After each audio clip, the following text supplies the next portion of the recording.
അയ്യടാ കഴിഞ്ഞ്. അയ്യോ വിളിച്ചില്ല, കമലഹാസൻ വിളിച്ചില്ല. കുഴപ്പമില്ല, അത്രേ ഉള്ളൂ. ഒരു 10-6. 10-6. എന്താണ് നിന്റെ പോരായ്മ? അല്ല, എന്താണ് നിനക്ക് ഇഷ്ടപ്പെട്ടത്? മൾട്ടി സ്റ്റാർ പടമല്ലേ? എല്ലാവർക്കും കറക്റ്റ് ആയിട്ടുള്ള. എന്നിട്ട് മറ്റേ ഉപേന്ദ്രൻ വന്നപ്പോ ആരാന്ന് വെച്ചത്? അല്ല, അതാരാന്നുള്ളത് അല്ലാണ്ട് എനിക്ക് അറിയില്ലായിരുന്നു. പക്ഷെ നാഗാർജുന എനിക്ക് അറിയായിരുന്നു. മാട്ടുപെട്ടി വെച്ചേ പടം എങ്ങനെയുണ്ട്?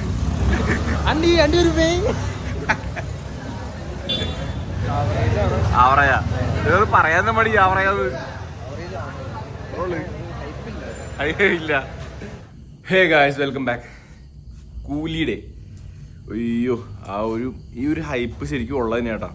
അതായത് സമയം വെളുപ്പിന് 5:30 മണിക്ക് പോവാണ് അനിയനെ വിളിക്കാൻ. അവൻ വിളിച്ചിട്ട് വേണം പോകാനായിട്ട്, തിയേറ്ററിൽ പോകാനായിട്ട്. 6 മണിക്കത്തെ FDFS എടുത്തിട്ടുണ്ട്. ഉറങ്ങിയിട്ടില്ല, ഒരു 3 മണിക്കൂർ 4 മണിക്കൂർ ഉറങ്ങിയിട്ടുള്ളൂ. ഭയങ്കര എക്സൈറ്റ്മെന്റ്. The real hype. പുള്ളി ഇല്ലെന്ന് പറഞ്ഞാലും ആ ഒരു ഹൈപ്പ് ഇപ്പോഴും കിടക്കുക. പോട്ടെ.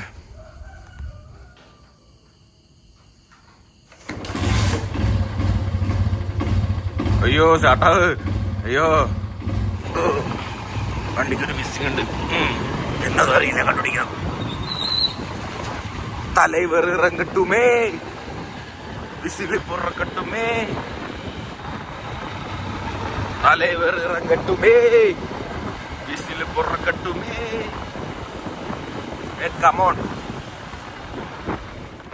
മെയിൻ റോഡെത്തി. ഇപ്പൊ തിയേറ്ററെത്തും. കൂലിപ്പാവാൻ.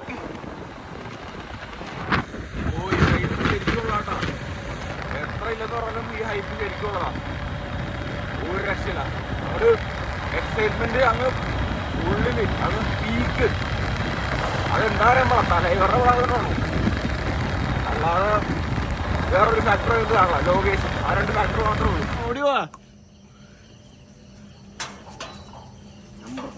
ഓടിവാ തലൈവർ പടം. ഇവനൊരു ത്രില്ലില്ല. ഇവര് ഏതാ മറ്റേ കൊല്ലത്ത് പപ്പട കേസിലെ ക്രിമിനലാണ്. പപ്പടത്തിന് വേണ്ടി ഇതേ ഓള്.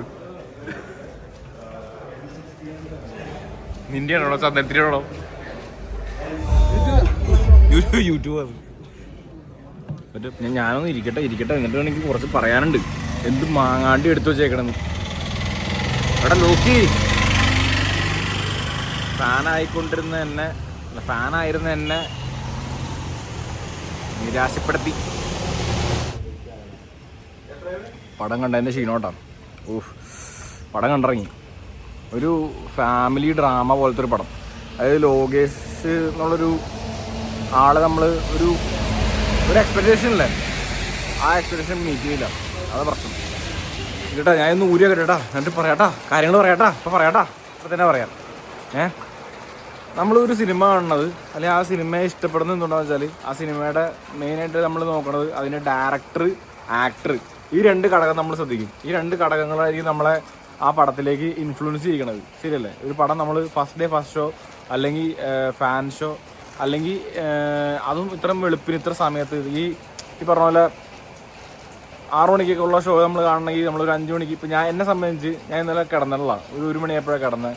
ഈ ഒരു ഉറക്കം നല്ല പടം കാണാനുള്ള ഒരു എക്സൈറ്റ്മെൻറ്റ് കൊണ്ട് ഞാൻ രാവിലെ ഒരു 4 മണിയായപ്പോൾ എണീറ്റു. 5 മണിക്ക് അലാറം വെച്ചു, പക്ഷേ 4 മണിക്ക് എണീറ്റ് പിന്നെ ഒന്ന് കിടന്ന് 4:30 വീണ്ടും എണീറ്റു.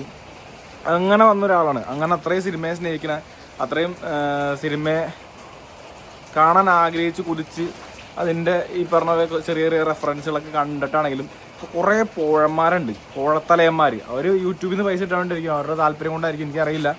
അവന്മാർ കുറേ സ്റ്റോറീസ് പറഞ്ഞു. ഇത് അങ്ങനെയാണ്, ഇങ്ങനെയാണ്, മറ്റേത് മറിച്ചാണ്. എടാ, നീ ഒന്ന് പോയി പടം കണ്ടിട്ട് മനസ്സിലാവും. അപ്പോൾ എന്താണ് നിൻ്റെ കഴിവെന്താണ്, അല്ല അങ്ങനെയുള്ള കഴിവെന്താണ്. ഇപ്പോൾ ആരെയും അടിച്ചാക്ഷേപിക്കണല്ലോ. പക്ഷെ നമുക്ക് അങ്ങനെയാണ് പറയുന്നത്. ഞാൻ ലിറ്ററലി ഭയങ്കര ഡിസപ്പോയിൻറ്റഡാണ്.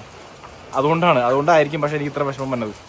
ആക്ച്വലി നമ്മളൊക്കെ ബ്ലെസ്ഡ് ആണ്. ഇത്രയും നല്ലൊരു കാലഘട്ടത്തിൽ ഇവരുടെയൊക്കെ അഭിനയിക്കുന്ന സിനിമകൾ പോയി കാണുക എന്നുള്ളത് തന്നെ, ഒരു സിനിമയെ സ്നേഹിക്കുന്ന സിനിമാ പ്രേമി എന്നുള്ള നിലയിൽ നമ്മൾ ബ്ലെസ്ഡ് ആണ്. പിന്നെ അപ്പം അതെല്ലാവരും നോക്കേണ്ട ആവശ്യമില്ല. ഞാൻ എൻ്റെ പോയിന്റ് ഓഫ് വ്യൂ പറയണത്, എൻ്റെ മാത്രം ഒപ്പീനിയൻ പറയണത്, പടം ഒരു ആവറേജ് പടമായിട്ട് എനിക്ക് തോന്നിയത്. അതായത് സം പാർട്ട് ഓഫ് കൗരവർ, എല്ലാവരും പറഞ്ഞത് some part of Kauravar, some part of Jailer, അങ്ങനെ എല്ലാം കൂടി ചേർന്നിട്ടൊരു പടം. പക്ഷേ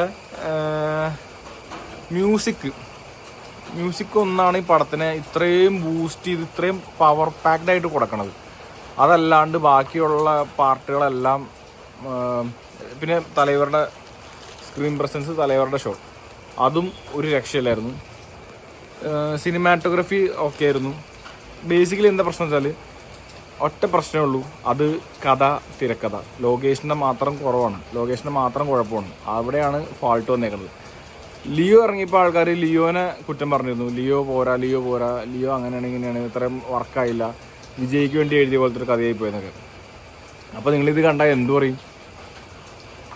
മനസ്സിലായി? അത് ഒരു 1981 നടന്നൊരു കഥയെ ആസ്പദമാക്കി അതിൻ്റെ ശേഷം അതിൻ്റെ ഒരു സെക്കൻഡ് പാർട്ട് പോലെ വന്നേക്കുന്ന പടമാണ്. പക്ഷേ യൂണിവേഴ്സ് നിങ്ങൾ യൂണിവേഴ്സാണ് ചിന്തിക്കാൻ വേണ്ട. ഒരു യൂണിവേഴ്സും ഇല്ല, ഒരു LCU ഇല്ല, ഒരു കോപ്പുമില്ല, ഒന്നും നിങ്ങൾ ചിന്തിക്കേണ്ട. പടത്തിൻ്റെ നാഗാർജുനയൊക്കെ അടിപൊളിയിട്ടാണ്. ഉപേന്ദ്ര എന്തിനു വന്നാന്ന് എനിക്ക് മനസ്സിലായില്ല.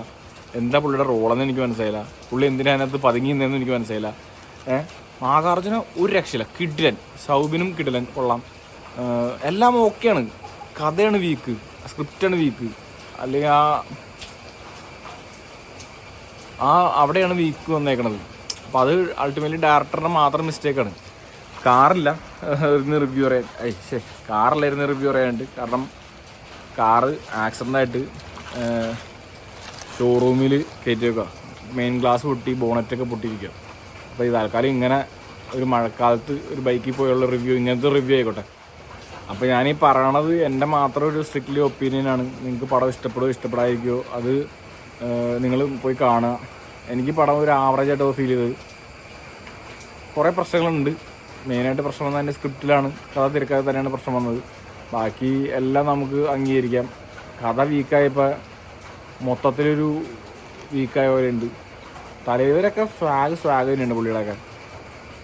ചിലവർക്ക് കണക്കെ ഉണ്ട്. ഞാൻ എൻ്റെ കൂടെയുള്ള മിക്സഡ് റിവ്യൂസ് കൂടെ വയ്ക്കാം. അപ്പോൾ അങ്ങനെയാണ് പടങ്ങളുടെ കാര്യങ്ങൾ. ഇന്നത്തെ ദിവസം നിങ്ങളൊന്ന് കണ്ടു നോക്ക്. ഫസ്റ്റ് ഹാഫ് കഴിഞ്ഞപ്പോൾ, അതായത് ലോകേഷ് ഏതൊരു ഇൻ്റർവ്യൂവിൽ പറഞ്ഞു കേട്ടിരുന്നു, ഫസ്റ്റ് ഹാഫ് ഞാൻ എഴുതിയേക്കണ ഏറ്റവും ബെസ്റ്റ് ഒരു ഫസ്റ്റ് ഹാഫ് ആയിരിക്കും, ഒരു ഇൻ്റർവൽ പഞ്ച് അങ്ങനെ ആയിരിക്കുന്നല്ലേ. പക്ഷെ ആക്ച്വലി എന്താണ് അവിടെ ഒരു പഞ്ചും ഉണ്ടായിരുന്നില്ല. നമ്മൾ ഒരു വാവ് എന്നുള്ള സാധനം നമുക്ക് കിട്ടില്ല. വാവ് ഫാക്ടർ ഉണ്ടായില്ല. നമ്മൾ ഇൻ്റർവെലിനൊക്കെ ഇങ്ങനെ പുറത്തിറങ്ങിയിട്ട് ഇതെന്താ ഇങ്ങനെ ഒരു സുഖൂലല്ലോ എന്നുള്ള ഇങ്ങനെ ഇരിക്കുക. അപ്പോൾ സെക്കൻഡ് ഹാഫിൽ എന്തെങ്കിലും മാരക സാധനം വരും എന്നുള്ള പ്രതീക്ഷയിലിരിക്കുകയാണ്. സെക്കൻഡ് ഹാഫിൽ അമീർ ഖാനൊക്കെ വരാനുണ്ടല്ലോ, അപ്പോൾ മാരക സാധനമുള്ള വരാൻ കിടക്കണം, അങ്ങനെ പ്രതീക്ഷിച്ചിരിക്കുകയാണ്. സെക്കൻഡ് ഹാഫും തീരാറായി, പടം തീരാൻ പോണ്. അപ്പോൾ അമീർ ഖാൻ ഇനിയിപ്പോൾ ഈ പടം എങ്ങാൻ പുതിയ വല്ല യൂണിവേഴ്സ് തുടങ്ങിയാണ് പുള്ളി, പുതിയ യൂണിവേഴ്സ് വല്ലതും പ്ലാൻ ചെയ്തിട്ട് പുതിയ അതുമെല്ലാം പ്ലാൻ ചെയ്ത് അങ്ങനെ വല്ലതും ചെയ്യാനാണ്. LCU പോലെ ലോകേഷ് സിനിമാറ്റിക് യൂണിവേഴ്സ് പോലെ തന്നെ പുള്ളിക്ക് വേറെ യൂണിവേഴ്സും തുടങ്ങാമല്ലോ. അപ്പോൾ അങ്ങനെ വല്ലതും ചെയ്യണം. പടമാണെങ്കിൽ ആമസോൺ പ്രൈം എടുത്തേക്കണത്. അപ്പം തന്നെ ഒരു ഇതിൻ്റെ ആമസോൺ പ്രൈം എടുത്തേക്കണം അങ്ങനെ വിചാരിച്ച്. അപ്പം അങ്ങനെ നോക്കിയപ്പോഴാണ് ഈ പടം ഇങ്ങനെ പോയി ഒരു പ്ലെയിൻ എൻഡിങ്, ഒരു ആവറേജ് പ്ലെയിൻ പടം പ്ലെയിൻ എൻഡിങ്, അങ്ങനത്തെ ഒരു ഫീലിങ്ങിലേക്ക് പോയി. പിന്നെ കുറേ പഴയ പടത്തിൻ്റെ കട്ടിങ്സും ക്ലിപ്പിങ്സും ഒക്കെ കാണിച്ച് അങ്ങനെ കാണിച്ച്. അനിരുദ്ധിൻ്റെ മ്യൂസിക് കൊണ്ടാണ് പടം തിയേറ്ററിൽ കണ്ടിരിക്കാൻ പറ്റുന്നത്. ആ മ്യൂസിക് ഇല്ലാണ്ട് നിങ്ങൾ ആ പടം ഒന്ന് ആലോചിച്ച് പോയി കഴിഞ്ഞാൽ നിങ്ങൾക്ക് മനസ്സിലാവും ആ പടം എത്രത്തോളം വീക്കാന്നുള്ളത്. അപ്പം അതിൽ എനിക്ക് ഹാറ്റ്സ് ഓഫ്. പിന്നെ പടം വീക്കാണ്. ഇത് ആരുടെ 1000 കോടി എന്നൊക്കെ പറഞ്ഞത് വീക്കാ പോരാ.